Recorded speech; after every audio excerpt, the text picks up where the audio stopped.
It was 5:45 a.m., and the sun had barely started to warm the tall glass buildings of downtown Chicago. In the silence before the city roared to life, Elena Garcia pushed her cleaning cart down a gleaming corridor on the 33rd floor of a towering office complex. She always came early, not just because it was quiet, but because she hated bumping into people. Conversations made her tongue feel like lead. At 19, she was painfully shy, often shrinking into corners, speaking only when absolutely necessary.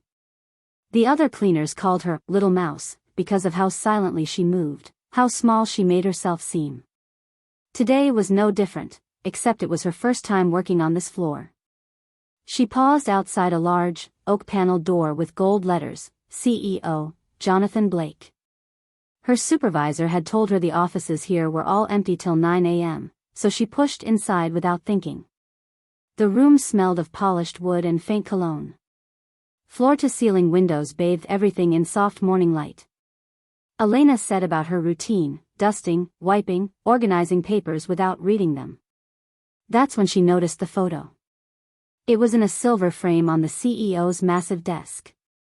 A photo of her. Elena froze. It was her. 6 years younger, in a threadbare pink hoodie, hair in 2 braids, smiling shyly as she stood in a soup kitchen line, holding a plate of food. Behind her, a man in a suit knelt, handing out trays, smiling warmly at her. Elena's breath caught. That night. It had been the coldest December she could remember. Her mother was sick, her little brother crying from hunger in her arms as they stood outside the shelter, waiting for a meal they hadn't been sure would come. Elena had been terrified they'd turn her away. But the man in the suit, he hadn't just served her food. He'd bent down, looked her in the eyes, and said, "You matter. Never forget that." She hadn't seen him since. Heart hammering, she stared at the frame. Could it really be? A sudden voice behind her made her jump. "I wondered when we'd meet again." She spun to see Jonathan Blake himself standing in the doorway, coat over his arm, a kind smile on his face. Elena's cheeks burned. She opened her mouth to explain, to apologize, but no words came. Jonathan walked in slowly, setting his coat down. He glanced at the photo. "I keep it here to remind me why I do what I do," he said softly. "That night, I saw a little girl who inspired me more than she'll ever know. I was having one of the darkest weeks of my life, about to give up on the foundation I'd started. But then I saw you. Your strength. The way you held your brother. The way you said thank you even though the world had been so unfair to you." Elena's eyes filled with tears she couldn't stop. "You remembered me," she whispered. "Every day," Jonathan said. "And now, here you are. Working hard, quietly, humbly. You kept going. That's the kind of person I want on my team." She blinked at him, confused. He smiled wider. "I don't just mean as a cleaner," he said gently. "I mean as part of the family here. We have scholarships.